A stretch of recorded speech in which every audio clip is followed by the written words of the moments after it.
Well, first I would like to welcome you to our 16th annual Clearing the Air in Communities of Color Conference. You received a packet this morning when you registered. You have your agenda or your program booklet. You also have a couple of handouts from today's presenters, and you also have an ink pen, and you should have had a hand sanitizer in your bag. We are extremely honored that you are here, and we hope that you will gain knowledge, network, and meet someone new. So at this time, I'd like to just kind of give you a little bit of an update on our program. It will proceed as printed. However, Dr. Mansour Mortazavi will not be with us today, and neither will Ms. Laura Taylor. But we're going to go forward with our program. When you came in, as you came in, you were asked to sign a nice little poster board. And we were asking you to sign that poster board for Dr. George Blevins. Some of you may be wondering about this person. Dr. Blevins was my predecessor. He was the first coordinator for the Minority Initiative Subrecipient Grant Office. He helped to start the Clearing the Air Conference. And he has been seriously ill over the last couple of years. And I am sure that by you signing that large poster, it will brighten his day. And to know that we are still here 16 years later at the Clearing the Air in Communities of Color Conference. We'd also like to give a special thank you to Arkansas Minority Health Commission for being a sponsor. And we have a few new and exciting things for you to participate in on today. So during the break, we will have health screenings going on, thanks to Future Builders Incorporated. So please make sure you stop by and get screened. And at this time, I would like to bring Dr. Calvin Johnson to the podium.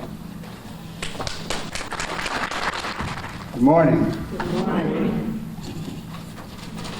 To the presiding officer, Dr. Lothery, the Mazargo staff, and to all the program presenters and participants, I'm very honored to bring you greetings and welcome to the University of Arkansas at Pine Bluff, and specifically for you to take part in this outstanding program. And I say outstanding because anytime you can exist for 16 years, I think you've done well, especially as a conference. Many of you know about conferences that start and they end after a couple of years. But as Dr. Lothery said, we are honoring and celebrating 16 years of what I call success. And please give yourselves a round of applause for that effort. You know, many things have changed since we started, and I hope that we can agree that most of those changes have been beneficial to communities of color and regarding the health and well-being of its citizens.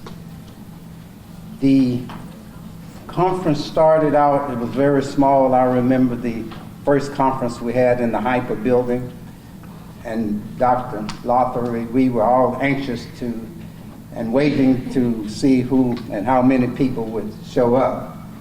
But it happened, and this morning I'm just very pleased to see you here. I apologize, I at least want to recognize the fact that the Vice Chancellor for Innovation and Research could not be here today. So I bring greetings to him on behalf of his office. And I just want to thank all of you what you're doing in your various communities. You will find today's program prepared for the participants to share with you. But also I encourage you to share with them and to share with others, because what you do in the communities that you represent must be working. And I say that because you continue to receive funding to carry on your program. So I say to you again, please enjoy the program, and please don't forget to share your experiences with those from other communities that are here in attendance. Thank you. Good morning. Good morning. Good morning. My name is Joy Gray, and I am the branch chief for the Tobacco Prevention and Cessation Program at the Arkansas Department of Health. And this is my first ever conference here at UAPB, and so I'm very, very excited. I'm relatively new to tobacco prevention and cessation, but I'm really excited. I hope there's a lot of good things for us to learn from each other, as Dr. Johnson said. And I hope today, I have a little presentation this afternoon. I can kind of give y'all a good rounded update on what TPCP is doing there at ADH. And then I also want to make sure that y'all know we are open to any kind of partnership. We already partner with a lot of y'all in the room, but if you see some educational programming that we're doing, anything that y'all are doing that you think that you need, I'm right there at that table today. I have 2 other staff, wave. So we're here today from the Department of Health to learn from y'all, and then also to make sure that y'all know we're here for partnerships. We're here to provide y'all with trainings, presentations, anything that y'all need, materials.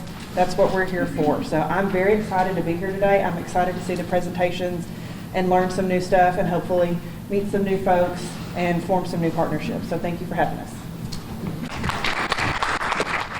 Good morning. Good morning. I'm Linda Conley with Future Builders, Inc., and we are a sub-grantee of the Tobacco Prevention and Cessation Program with the Minority Initiative Subrecipient Grant Office. I stand to introduce our first dynamic speaker for today, but first I'd like to share some housekeeping instructions. We're asking that you please put your cell phones on vibrate or silent.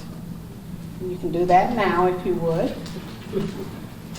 If you must take a call, would you please step out into the lobby? Each of you have evaluation forms that we ask that you complete and turn in at the conclusion of the conference. And finally, there are CEUs available at the conclusion of the event, and I think that's 6.5 clock hours.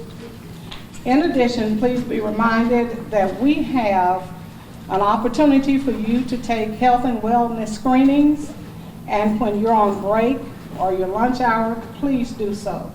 All those screenings are free. I'd like to introduce to you now our first speaker.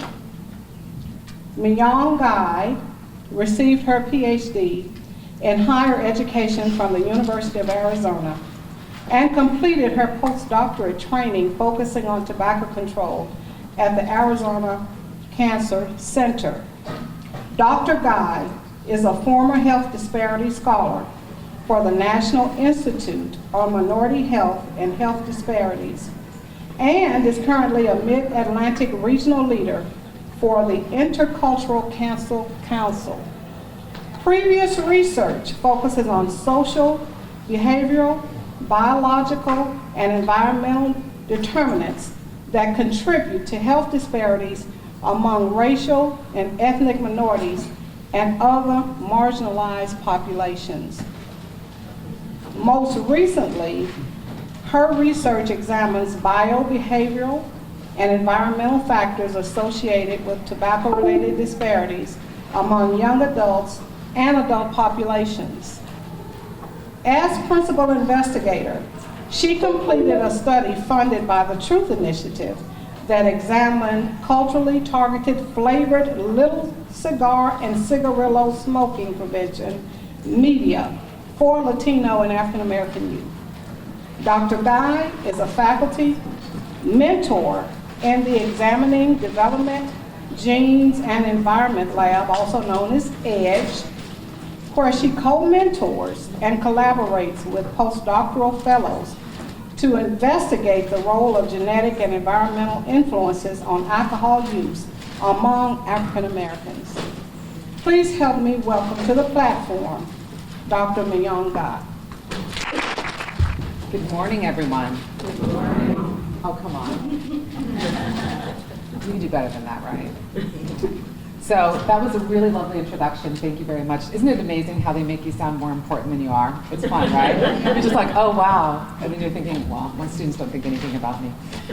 So good morning. Thank you so much for inviting me here. I'm very much honored to have this time to speak with you all today. And as was discussed, I'm a biobehavioral researcher, but I have this strange desire now to fall more into social media. And so today we're going to talk quite a bit about, can you guys hear me okay? Yeah. It's not. All right, how about this? So today we're going to discuss electronic cigarettes, and we're going to look at it in the frame of social media because, as we all know, our students, our young people, that's where they spend their lives, right? So how many of you have actually seen or know someone who's used an electronic cigarette? Woo! Really? I'm surprised. Okay. So then good. This is going to be really fun then. This is the wrong clicker. Okay, it's not going to behave. So what we're going to do is I'm just going to wing it. All right. So I'm going to keep time going. So the basic overview of what I'm going to talk about today, I'm going to give you a quick rundown. Del Monte set me up. You see how that happened? All right. I'm going to give you an introduction to the problem, the issue at hand, what we're dealing with, what we're facing in terms of this new and emerging tobacco product. We're also going to talk about an overview of the Food and Drug Administration Family Smoking Prevention and Tobacco Control Act. You got that? We're also going to look at a causation model of disease and sort of contextualize what my discussion is going to be about today. And we'll talk about electronic cigarettes, the prevalence of e-cigarette use amongst youth and young adults, and the appeal to youth, harm to health, and then what are we going to do about them? Next slide, please. Okay, next slide. Great. All right, so the basic problem that we have at hand is that national cigarette use has decreased over time. So all of us in public health, we can give ourselves a round of applause for making that happen. But during that time, we've had emerging products coming on the market. We know that the tobacco industry was not going to go out like that, right? The tobacco industry was not going to go away. They were not going to be hushed. And so they ended up developing new products, new and emerging products that are on the market. And so one of the things that we need to think about is what are the implications of having these new and emerging products on the market, and how can we regulate them? We know that FDA is supposed to be regulating them, but what can we do ourselves, and what kind of risks are our children and our youth at by virtue of using these types of products? So e-cigarette users, so you all said that e-cigarettes, you know somebody who's used e-cigarettes, but how harmful do you guys think they are? Do you think that they're as harmful as cigarettes? Yes? Yes? Okay, we've got a smart group. You guys are already primed. All right, basically, e-cigarette users have a tendency to endorse e-cigarettes as safer than cigarettes. So every study that I do studies with young adults, I do studies with youth. And consistently, they come into my office, and the first thing they ask me is, how harmful are they? Are they bad? And I always say to them, we don't know. And they say, well, they must be better than cigarettes, right? And I say, we don't know. Now we have more information, and I can tell you, I'll leave that, make that a cliffhanger. We also need to think about the risks of commercial combustible tobacco products that have been established, but consumers, they think that we don't know what the risks are for the consumers completely, but we do know that there's some risk that's there. We don't know about long-term risks, right? Because they're so new. So we need to be able to look at data over time and not just look at what's happening at this snapshot in terms of risk to the health, but we need to be able to collect data over time. The problem is that these products, if anyone has ever looked at these products, they're constantly changing. So it's almost, I see a nod back there, right? So before you know it, by the time I finish having this conversation, I can tell you about every product on the market, and there's going to be a new one. In fact, there is a new one that I'm not going to talk about today. But it happens that quickly. And so when we're talking about risk to health, when we have multiple products on the market, and we have different variables, different things about them that make them more and less dangerous, it's very hard for scientists to get their hands around it. And so we need to be cognizant of telling the public and the people that are using them, we need to be honest and tell them that, right? We can't tell them, you got to switch from a cigarette and switch to something else. We have to be very careful. Therefore, we need to make sure that we have an increased public awareness and understanding of these products and what we know and what we don't know. Next slide. So we're all familiar with the FDA, Center for the Study of Center for Tobacco Products. Now, the FDA, we know in the past, has regulated cigarettes, right? And they've just had a DME, now they can regulate e-cigarettes and other tobacco products. So they can do all tobacco products, right?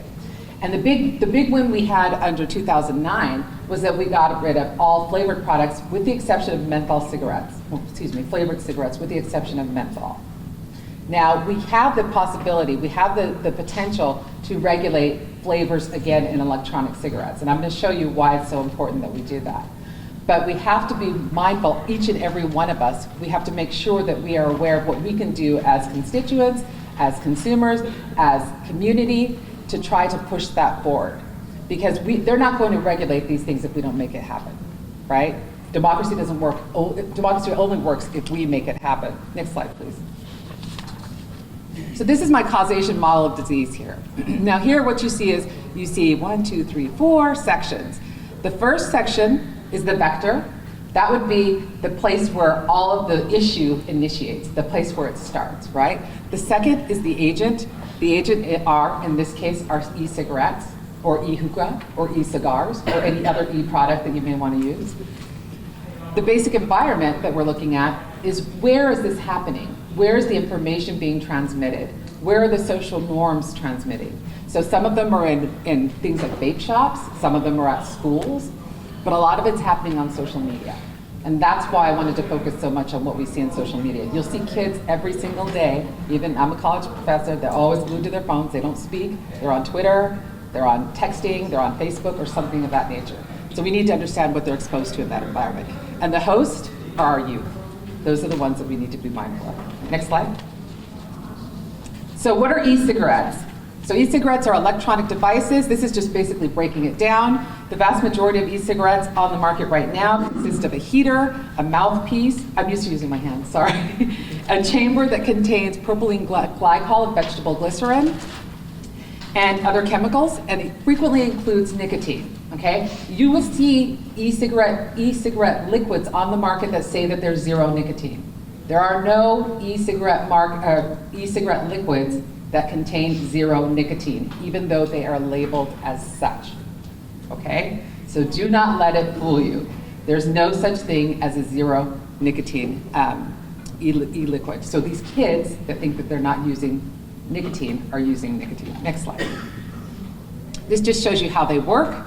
So here you've got your cartridge, excuse me, that holds your propylene glycol and your vegetable glycerin. You've got the heater that's vaporizing the nicotine. You've got a sensor, so when the smoker takes a drag, it knows exactly what it needs to do, and it needs to convert. You have a heater and a light. You've got the battery that's powering it, and you have an LED light on some of them that lights up when the smoker uses it. Now, these are some of the things that we need to think about. We need to think about what is the liquid that's in the product. We need to think about how it's being heated, because these are things that actually impact the danger or influence the risk associated with the use. And then we also have the battery. Next slide. Okay, so these are all of the types of products on the market. This is not representative of all of the products that are on the market. These are just some of them. We have multiple generations here. We have some of the newest, sleekest, nicest ones here, down here as well. That includes Juul. Some of them here look like flash drives. They look like credit cards. They're really cool devices. And kids love gadgets. Kids love technology. And so we've gone from making these old school ones, you know, like a cell phone, like the big old cell phone we used to have, and now they're really tiny and we put them in our pocket. That's kind of what e-cigarettes manufacturers are doing. They've gone from making the big clunky ones that look like a cigarette, and that look more like a cigarette that no one wants to use. And we've gone to making them very sleek and very cool. They look like flash drives, right? And they're very easy to hide, they're very easy to conceal, they're easy to use very quickly, and they're also easy to hide when you're smoking them, because kids do it in the class, and they do something called ghosting, where you can actually vape in a classroom and then you blow it in your shirt and no vapor comes out. So the teachers can't see it. And so we have two primary types of products. We have closed systems to the left, and we have open systems to the right. The open systems are the ones where you can manipulate the batteries, you can manipulate the coils that heat the products. You put in whatever kind of liquid you want to use. That can be an e-cigarette liquid. It can also contain THC. It can contain a multitude of other things. People have vaped alcohol. Someone told me they vaped liquid Viagra. They vape essential oils. And they continued, he really did say that. They continue to ask me if this is dangerous, and I ask them in response, I say, okay, our lungs are pretty much constructed to inhale what? Right. So if you're putting any kind of liquid that is not just air in your body, you might have a problem. You might be endangering your lungs. Next slide. So I've shown you a bunch of different kinds of products on the market, not nearly what's there, but we also have a multitude of types of power to heat these devices. Now remember, I told you that you can change the batteries, you can change the power, you can change the liquids, you can change the coils. So there are multiple variables. Again, every time I tweak or change any of these variables, I'm changing the risk that's associated with the use. All right? The best ones for kids are the ones that make the big clouds, right? And those are the open devices. The open devices are the ones that I think are most dangerous because you can modify so many parts. And because every time you make a change, you potentially can increase the risk associated with it. Next slide. And we have a variety of flavors. So there's a paper on the I don't know what year it was, several years ago, and it was saying like 100,000 flavors and counting or something of that nature. So I cannot tell you, I have no idea how many flavors are on the market. I can tell you that there's a flavor for darn near everything though. There's a flavor for liquid, for drinks, for alcoholic beverages, for candies, for cookies, for fruits, for coffee. I had a young woman who drank coffee every morning. Instead of drinking coffee, she was smoking her e-cigarette that was coffee flavored, and then she would go smoke her regular cigarette that was menthol flavored afterwards, but it was part of her day. I've been told by some folks in some of my focus groups that they don't want to eat a lot of food, so they'll vape donut flavored e-cigarettes. I have a lot of youth that love Fruity Pebbles e-cigarettes and Cocoa Puff e-cigarettes. So they'll change their liquid throughout the day to match whatever thing it was that they wanted at that point in time. So if they wanted a breakfast type e-liquid, they would use that. If they want candy later on in the afternoon, they would use that. Yeah. Next slide. And this is just quickly, this is just a menu. So if you go into a vape shop, this looks like a coffee shop, doesn't it? It just looks like one of those great little harmless coffee shops where everyone's a vegan and you've got all these fabulous things. And these are all of the e-liquids that you can get here. So here we have a lot of Paradise. We've got pineapple, guava, orange. You've got Bullseye, which is New York cheesecake. Let's see, what else? We have hard candy, sweet tart flavor. Any kind of flavor that you want. And you can mix them up in case these are not the perfect concoctions for you. Next slide, please. So, if I don't make an e-cigarette liquid that you like, you can make your own, which is dangerous because we know that nicotine is a toxin, right? We know that having exposure to nicotine, even on your skin, is highly problematic. So, but you can buy this online. You can buy it in the internet. You can buy nicotine that's whole. This is 100 milligrams per milliliter of nicotine.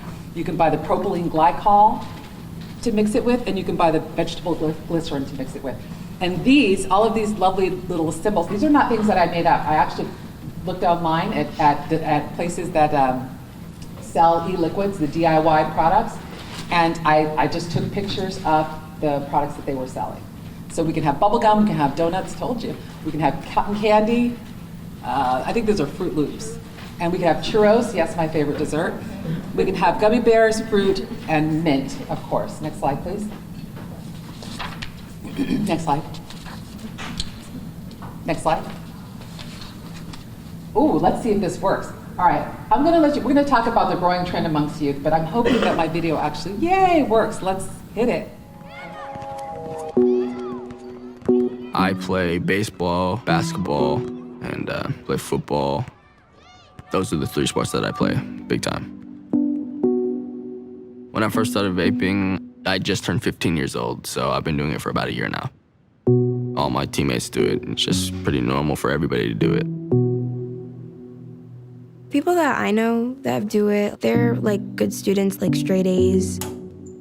It's a normal thing to do. I was 13 the first time I vaped. People at my high school, they would vape on the bus just because it's like so easy to hide. It's just like a little like black pen. I could just vape at home, like my parents don't know at all. When I'm riding my bike, like far distances, it makes me feel like I'm riding away. And the reason I vape is to basically get away and get my mind just off of things. I was 13 years old when I vaped for the first time. I started buying $5 vaporizers, and from there, I moved on to bigger ones. Most of my friends that vape, they use nicotine. A lot of nicotine, actually. Because you can put as much nicotine into it as you want. The concentrates can go way past just cigarettes.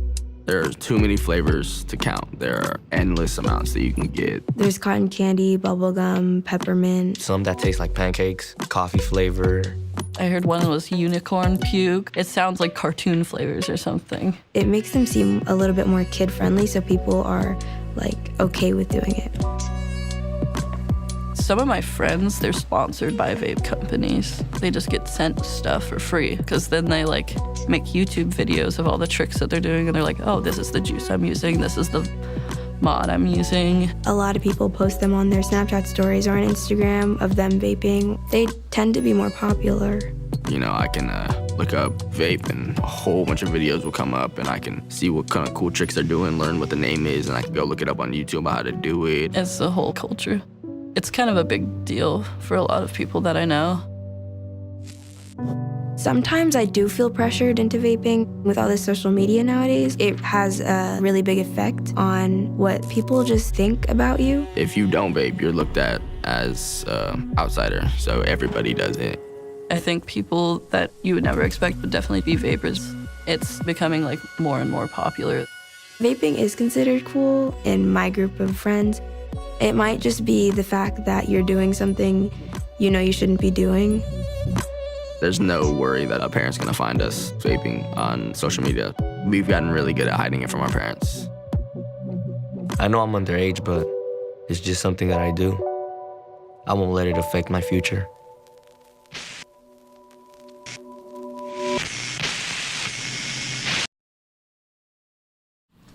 Wow, right? Next slide, please. So they're telling you, the beauty of that video is that they're telling you very clearly the same thing that we hear consistently in terms of focus groups or other types of data that we're collecting about you. So they've captured it very well. And if we're not looking at social media, and if we're not understanding how these kids are transmitting information and knowledge and awareness, or lack thereof, we're missing the boat. All right, so what we see here is, excuse me, I've just got this is the estimated percentages of tobacco products currently used among high school students.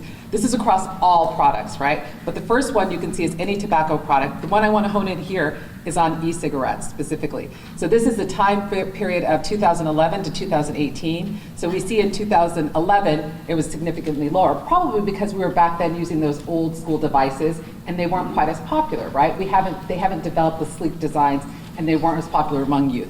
But we have a tremendous spike between 2011 and 2018. You guys see this? It's significantly higher. And it's almost, it's higher than any other type of product, right? So we've got cigarettes, cigars, smokeless tobacco, hookahs, pipe tobacco. This smokeless, hookahs and cigars includes combustibles. It does not include electronic hookah because there are electronic hookah and there are also electronic cigars. Next slide, please. Again, I just wanted to emphasize, so this slide is looking at high school, amongst high school youth, high school students, and we saw a decline in combustible cigarette use, but we see an exponential increase in electronic cigarette use between 2011 and 2018. I would expect to see in the next couple of years, it's just going to continue to increase. Even if we regulate those products, I already showed you guys, you can do DIY, right? So we can buy the parts online, we can buy all of the components and all of the liquids and all of the ingredients. And those are not regulated under the FDA. So we can't do anything about the DIY. And that's what we have to try to push forward. Next slide. And this is a breakdown of youth. Is that the one? This is a trend in ever using e-cigarettes amongst U.S. middle school and high school students. So the blue line are middle school students. The middle line is all students, and the top line are high school students. So obviously we can see that high school students are using them the most, right? But we also see that the trend is the same. They're both increasing with the middle school and the high school students. And we have seen as low as elementary school use as well, because they're getting them from their big brothers or big sisters that are in high school, that are in middle school. Next slide. This one is going to break down, sorry, go ahead, skip on. This slide breaks down the percentage of middle and high school students who use e-cigarettes by gender, race, and ethnicity. So the thing that I wanted you to take a look at here is for middle middle school students we have ever used. So broken down by race and ethnicity, we've got 12.2% with white, Black or African American is 11.7%, which is comparable to white students. Under Hispanic and Latino, we have 18.6% have ever used them, and then others 11.9. Now, when we have current use, the numbers are significantly lower. I question these numbers, and I'll tell you why. We've already missed the boat once when we were looking at little cigars and cigarillos back in the day. Remember, we thought that African American youth didn't really use tobacco products until later on in life, and then we found out, oh my, they actually are using little cigars and cigarillos. And the reason why we missed it was because we were asking the wrong questions. We didn't know how to capture those data. I will tell you right now that if you ask a student, do they use an e-cigarette, or have they ever used an e-cigarette, they will probably tell you no, and they will have a Juul sitting right in their pocket. The reason why they will tell you no is because it's not called e-cigarette, it's not called vaping, it's called juuling. And if you don't ask the question, the right question, you're not going to get accurate information. So we got to learn their lingo on top of it. Next slide, please. Next slide. And I just threw this one up here because I wanted to show you. So who would we expect to have the highest rates? Who would you expect to have the highest rates of use? White kids. Right. It's not. It's American Indian and Alaska Native. Right? And so here we have Native Hawaiian and other Pacific Islander. They have the highest rates along with American Indian and Alaska Native. It makes sense when you think about it, because we were trying to move Native populations away from using combustible tobacco. But we also have people that are addicted to nicotine, right? So they're not betraying their culture by using these products when they're confusing using commercial tobacco with traditional tobacco. So we have to find out how to address this in these populations. Next slide, please. All right, I'm going to try to speed up because I'll bet you I'm getting in trouble on time. So why are these kids so interested? I can go fast through these. So they're interested because they're fun, and because they're interesting, and because they're exciting, and because they smell good, and because they taste good, and because my office smells like all these things right now. And look at that. What's the top thing? The top image remind you of? Fanta soda, right? Only it's called Fanta instead of Fanta. This one is dirty instead of Sprite, but it has the exact same imagery as Sprite. This one is Red-Aid, which is Gatorade, and tastes just like all the wonderful Gatorades. And this one, who knows what purple drank is? Do you guys know what purple drank is? You guys don't know. My students taught me this. Purple drink is a product, it's something that rappers in Houston started. Do you know what it is? And what they've done is they've taken Sprite and Jolly Ranchers and opioids, you know what it is, and something else, I can't remember what it is, and they drink it, basically.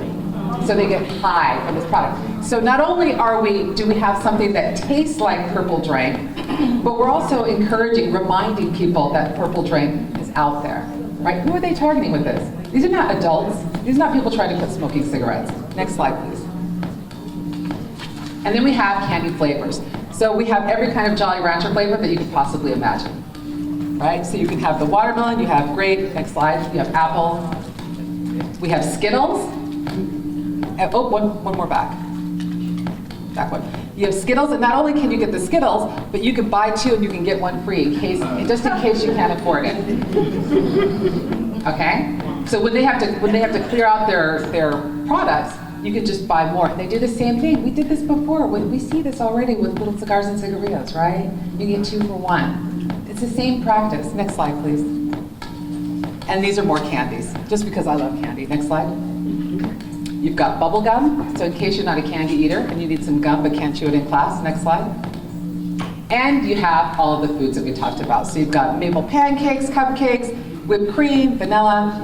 I love these. Strawberry shortcakes, not this kind. And you also have Fruity Pebbles and donut flavor. Next slide. So what is the problem here? These things are fun, aren't they? So a recent study found that sweet flavors appeal to youth more than adults, obviously. Adolescents and young adults are nearly 3.5 times more likely to use fruit-flavored e-cigarettes compared to adults. Now remember, we said that we were going to keep these things on the market because we want cigarette smokers to switch, right? How many people, we're grown adults here, I'm not going to smoke a fruity flavored Fruity Pebble flavored cigarette. I won't even eat Fruity Pebbles as an adult, so I'm certainly not going to smoke an e-cigarette that has that flavor. Oh my goodness. Next slide. I'm trying to brush through because I'm in trouble now. So marketing and advertising. We're going to go through these very quickly, but we want to make sure that we can see these are the types of advertisements that are going through, that are trying to attract our youth. Next slide. Keep going.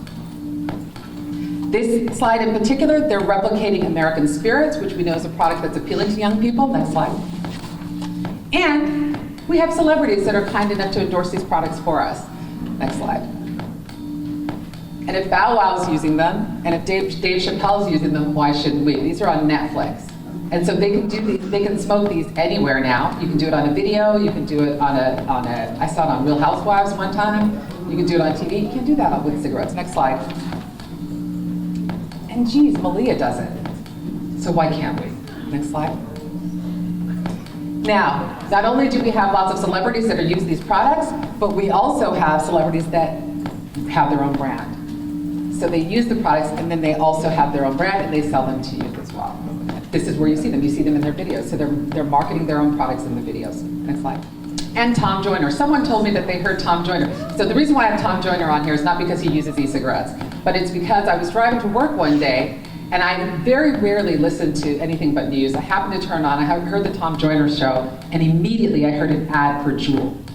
And I thought to myself, what is this man thinking in order to have this during the show? So now we know that we're trying to reach out. So we thought that only white youth were using these products, but we know that they're trying to reach, that tobacco industry is trying to reach other populations. Next slide.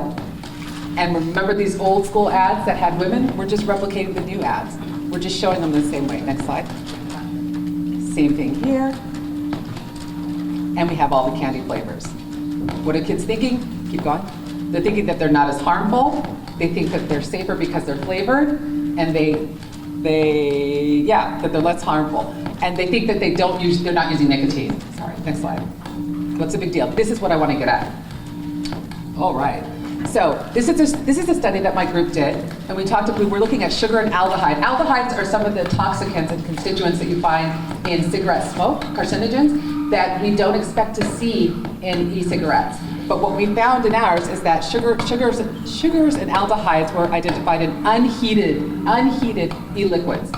So that means that that's uncombusted. Once you combust them, you will find higher numbers. So we just had plain old, straight off the shelf e-liquids, and it's unheated, but if you heat them, they're going to be worse. Next slide. We found more toxicant emissions in this study as well. Next slide. In this study, because people don't think that they're harmful, we had this is not my study, a 24-year-old female. She had pneumonia. She presented with severe acute respiratory disease. She ended up dying of renal failure connected to her e-cigarette use and her vaping use. Next slide. That's for me? Okay.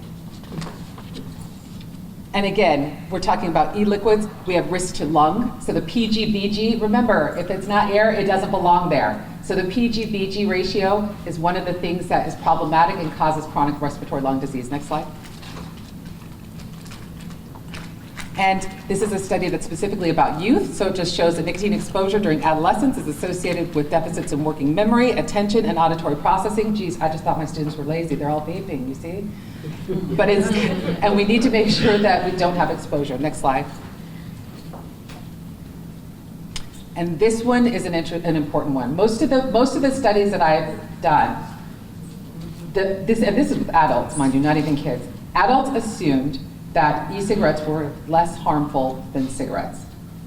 Therefore, they thought that it was okay to vape inside the house. These are people that would never dream of smoking a cigarette in the house, but they will vape inside the house, and they will vape holding their children, because they think that the vapor is just vapor. They don't think that it's like smoke. They don't think that there's any kind of secondhand exposure. This study shows that there's secondhand exposure, and there's risks to those people that are around you.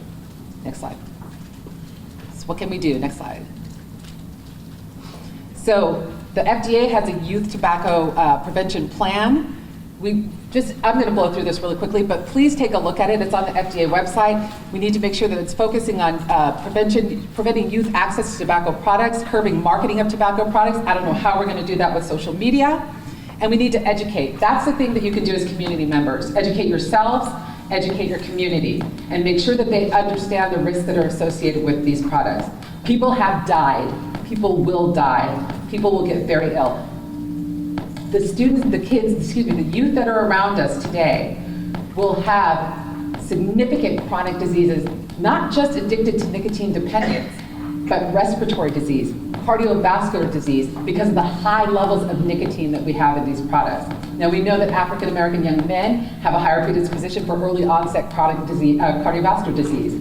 We don't want to exacerbate that by having them use these products. Next slide. So my question for you is, where are you going to have your greatest impact? All right? Are you going to work with the kids? Are we going to, this is what I want to do. I just want to take them out. Are we going to go for the tobacco industry? Are we going to function on the environment and try to understand how to better control what happens in that environment? Or are we going to go after the agent? You got to think about it. Where are you going to be? Thank you very much. I had really good videos for you guys. If you want them, just email me and I'll send them to you. Okay. Can you hear me okay here? Okay, I'd like for Dr. Guy to stay at the mic. We have time for a few questions, so if you have any questions at this time, we do have a few minutes. Okay, Dr. Guy, I have one for you. Yes. I know you were talking about the attitudes and beliefs of the youth. What are some of the attitudes and beliefs of the adults, the reason they feel it's okay to vape rather than smoke? So it's part of it is marketing. So if you go into Walgreens, for example, I have a picture. I'm always taking pictures everywhere I go. If you go into Walgreens, what you'll see is a label that says smoking cessation aids, and then you'll see vapes underneath it. You'll see e-cigarettes right underneath it, right? So they're assuming that these are things that are better than cigarettes. Part of it's because of product placement. Part of it is because the way that they're marketed by the vape shops, sometimes they'll say a great alternative to cigarettes. Google Juul, if you can find it, Google Juul's latest ad. They have a huge campaign because they're trying to pretend that they're not actually going after youth, and they're targeting adults, and they talk about switching. And so they have testimonials, and they talk about how good it was for them to switch from one thing to another. It is because there's not enough education or information that's out there, and scientists don't quite know what the risks are, so it's hard to put in good information. But we also have, with the FDA and scientists are talking about harm reduction. So they say that, well, e-cigarettes might be a harm reduction product. Well, that makes it sound like it's better. Mm-hmm. And things that taste good, it can't be that bad, right? We've done such a great job in public health at stigmatizing cigarette smoking, but while we were going after cigarettes, something else was on the rise. And that is, we've missed the mark and we've missed the ball, basically. Yeah. Someone better ask me a question because I didn't get to show my videos. I have one more. Sure. Sunday is No Menthol Sunday. Yes. And I know there are a lot of organizations probably planning different events in the community. I know I'm working with the faith-based community in 7 different counties. Yes. What's a last-minute plan that an organization can do if they don't have any strategies right now? Related to e-cigarettes? For the e-cigarettes, for No Menthol, for Sunday now. It's coming up Sunday. I'm the wrong one to ask for that, but let me tell you something really quickly though, while I'm thinking about it. So the FDA has what they've done, I'm going to shift for a little bit, but this is something that's useful for you. What they've done is propose potentially banning all those wonderful candy and fruit flavors that we talked about, but keeping tobacco flavor and menthol flavor on the market, okay? So we have to push back.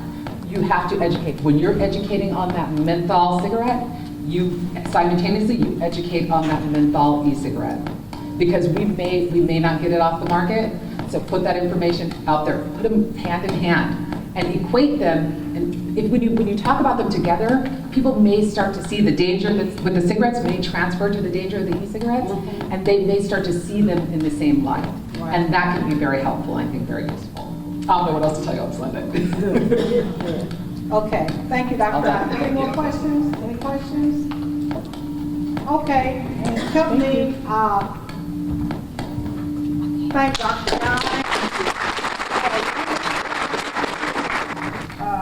UAPB and from Ms. Argo, we'd like to present you with this Travelers Award. Oh, thank you. And to thank you so very much for sharing all of your skills with talents. Thank you.